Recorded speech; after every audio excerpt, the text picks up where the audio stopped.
नालासोपारा पूर्व टाकी रोड सर्वोदय वसाहत मुकुंद स्मृती अपार्टमेंट मध्ये धोकादायक इमारतीचा स्लॅब कोसळल्याची घटना घडली आहे। शुक्रवारी 11 वाजताच्या सुमारास ही घटना घडली। या घटनेमुळे 2 जण जखमी झालेले आहेत। नालासोपारा पूर्व टाकी रोड परिसरातील सर्वोदय वसाहतील मुकुंद स्मृती अपार्टमेंट 4 मजली इमारत आहे। या इमारत 15 ते 20 वर्षे जुनी आहे, त्यामुळे या इमारती धोकादायक बनलेली आहे। शुक्रवारी 11 वाजता ह्या इमारतीतील दुसऱ्या मजल्यावरून एका खोलीत स्लॅब अचानकपणे कोसळला। हा स्लॅब कोसळल्यामुळे थेट पहिल्या मजली बंद खोलीमध्ये असलेल्या खोलीमध्ये पडला, त्यामुळे दुसऱ्या मजल्यावरील राहणारे शिंदे दाम्पत्य जखमी झालेले आहेत। संदीप सदानंद शिंदे, अनिता संदीप शिंदे अशा ह्या जखमी झालेल्याचे नाव आहेत। सुमारेतील त्याच सर्वोदय वसाहतीत राहणारे महेंद्र कदम व त्यांच्या सहकार्याने पालिका रुग्णालयात उपचारासाठी नेण्यात आले होते, मात्र जास्तीचा मार लागल्यामुळे असताना त्यांना पुढील उपचारासाठी मुंबईच्या नायर रुग्णालयात उपचारासाठी नेण्यात आले आहे।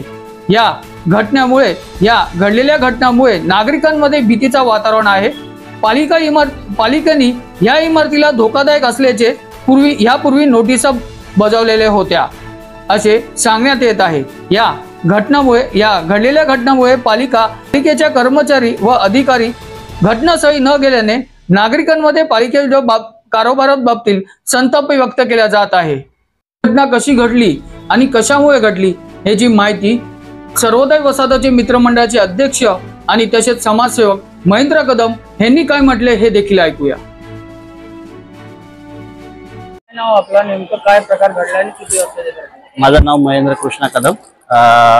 मी रात्री 11 वाजता जेव्हा घरी आलो तेव्हा माझे मित्र जे त्या बिल्डिंग मध्ये राहतात मुकुंद स्मृतीमध्ये, जितेंद्र गायकवाड यांनी मला फोन केला। मी रात्री की त्याच्या बिल्डिंग मधला स्लॅब पडलेला आहे, तेव्हा आम्ही लगेच धावत गेलो।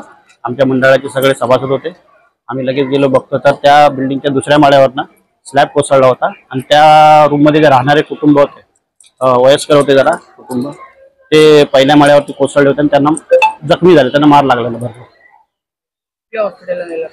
मी पहिला आपल्या सरकारी आपला नगिनदासला जो हॉस्पिटल आहे महानगरपालिकेचं, तिकडे त्यांना घेऊन गेलो, तर तिथे सुद्धा हे लोक टाइमपास करत होते। शेवटी मग मी क्षितिज ठाकूर यांना फोन लावला। क्षितिज ठाकूरांनी लगेच ॲम्ब्युलन्स वगैरे मागून डॉक्टरांना सगळं समजावून त्यांना नायर हॉस्पिटलला घेऊन गेले। फायर ब्रिगेडला रात्री महानगरपालिकेला कळवण्यात आलं होतं। फायर ब्रिगेड म्हणजे या विभागाचे जे जे इंजिनियर आहेत रमेश घरत साहेब, यांना मी वारंवार मध्ये पण सारखा फोन करून सांगतो की तुम्ही जर नोटीस दिली तर त्याचा काहीतरी पाठपुरावा किंवा त्याच्या मागे काहीतरी हे करा। आणि सकाळी सुद्धा फोन केला होता आज, त्यांनी त्याच्यावरती काय दुर्लक्ष केलं। आणि रात्री जेव्हा ही घटना घडली तेव्हा मी त्यांना सांगितलं होतं, पण आतापर्यंत महानगरपालिकेचा एकही इथं कर्मचारी किंवा अधिकारी इथे कोणी भेटून आलेलं नाहीये। काय नेमकं कारण आहे बिल्डिंग म्हणजे स्लॅब कोसळला? काय कारण? बिल्डिंग तशी 15 ते 20 वर्ष जुनी आहे आणि मधून बिल्डिंगचं रिन्युएशनचं काम करायला पाहिजे होतं, पण त्यांनी अजूनपर्यंत एकदा सुद्धा त्या बिल्डिंगचं काम केलेलं नाही। कदाचित त्याच्यामुळे किंवा त्या बिल्डरनी जेव्हा ती बिल्डिंग बांधली त्यावेळेला मटेरियल वगैरे व्यवस्थित वापरलं नसेल, त्याच्यामुळे कदाचित हा झालाच।